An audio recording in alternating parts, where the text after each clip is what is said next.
আদা এবং মধু এই গরমে 5টি শারীরিক উপকারিতা দেয়। আল্লাহ রাব্বুল আলামিন 5টা উপকার রেখে দিয়েছেন।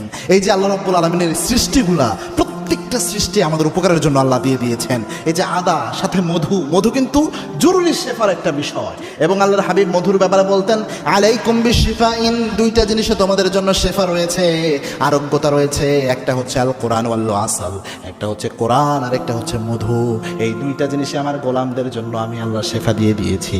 সুবহানাল্লাহ। মধুতে হাজার রোগ প্রতিরোধ ক্ষমতাকারী জিনিস আল্লাহ, উপাদান আল্লাহ রেখে দিয়েছেন। হাজার রকম রোগের শেফা আল্লাহ ঢুকিয়ে দিয়েছেন।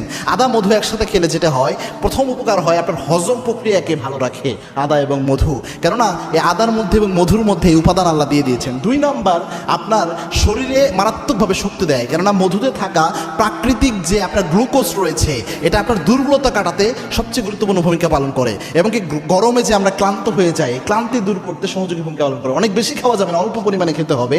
বেশি খেলে আবার সাইড এফেক্ট হতে পারে, অল্প পরিমাণে আদা এবং মধু একসাথে খেলে। 3 নাম্বার হচ্ছে, আমাদের এই গরমের সিজনে অনেক সময় হালকা গলায় টনসিলের সমস্যা হতে পারে বা কাশির সমস্যা হয়, এই যে ঠান্ডা লাগে, এই সমস্যা থেকে শেফা দেয় এটা।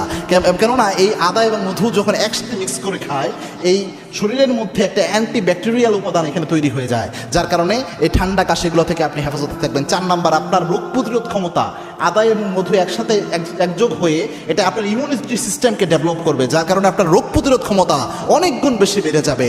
5 নাম্বার, আপনার স্বাভাবিকভাবে যে মাথা ঘোরানো ভাব থাকে গরমের দিন, অনেক টায়ার্ড হওয়ার কারণে বা বমি বমি ভাব আসে অনেক সময়, এই সব কিছুতে এই আদাটা মধুর সাথে মিক্স হয়ে এই অনেক ক্লান্তি ভাব, শরীর একদম নিস্তেজ হয়ে যাওয়ার অবস্থা, এটা থেকে এটা পরিত্রাণ দিয়ে দেয়।